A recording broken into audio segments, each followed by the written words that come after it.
રોકાણ માટે સોનાની માંગ ઝડપથી વધી રહી છે. છેલ્લા કેટલાક વર્ષોમાં લોકોએ સોવરિન ગોલ્ડ બોન્ડમાં સારું એવું રોકાણ કર્યું છે.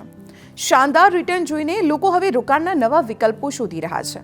અને નવા વિકલ્પ તરીકે છેલ્લા એક વર્ષમાં ગોલ્ડ એક્સચેન્જ ટ્રેડેડ ફંડ એટલે કે ETF ખૂબ જ લોકપ્રિય બન્યા છે.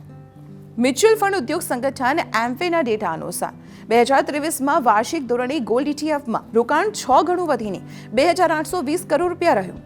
આ રિટર્નને જોતા લોકો ગોલ્ડ ETFને ખૂબ જ પસંદ કરી રહ્યા છે અને આ સમયગાળા દરમિયાન રોકાણ પોર્ટફોલિયો 2.73 લાખ વધીને 50 લાખ પર પહોંચી ગયું છે. ETF એક ઓપન એન્ડેડ મ્યુચ્યુઅલ ફંડ છે જે સોનાના વધતા ઘટતા ભાવ પર આધારિત હોય છે. પેસિવ ફંડ હોવાને કારણે તેમાં રોકાણનો ખર્ચ ઘણો ઓછો હોય છે.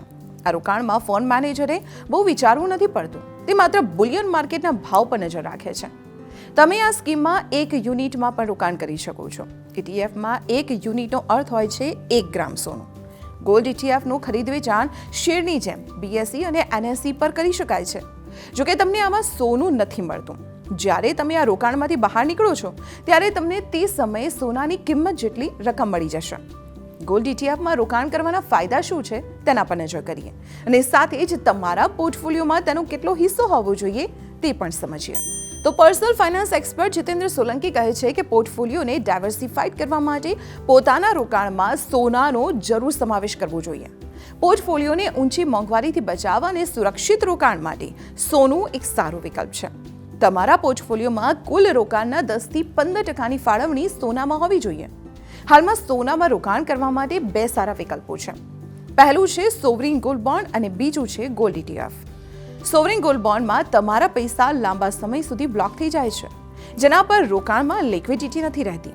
ETFને તમે એક્સચેન્જ પર કોઈ પણ સમય વેચીને તમારી નાણાકીય જરૂરિયાતો પૂરી કરી શકો છો.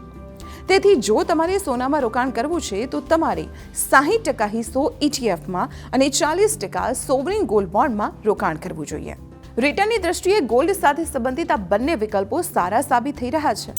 SJBની પ્રથમ સિરીઝ નવેમ્બર 2023માં મેચ્યોર થઈ છે.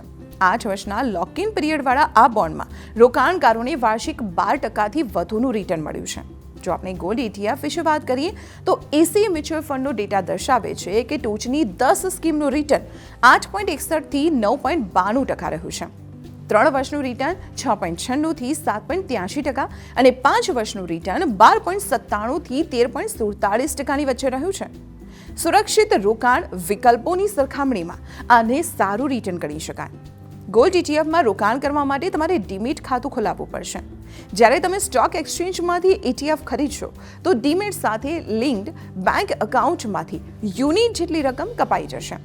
2 દિવસ પછી ETF યુનિટ તમારા ખાતામાં જમા થઈ જશે અને આ યુનિટ્સે તમે શેરની જેમ ગમે ત્યારે ટ્રેડ કરી શકો છો. જો તમે ગોલ્ડ ETFમાં રોકાણ કરી રહ્યા છો તો તેમાંથી થતી આવક પર FDની જેમ ટેક્સ લાગશે.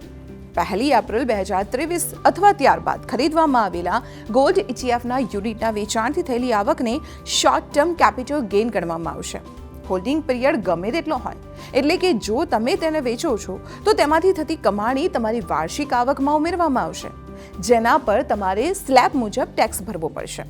એકંદરે ગોલ્ડ ETF રોકાણ માટે સારો વિકલ્પ છે.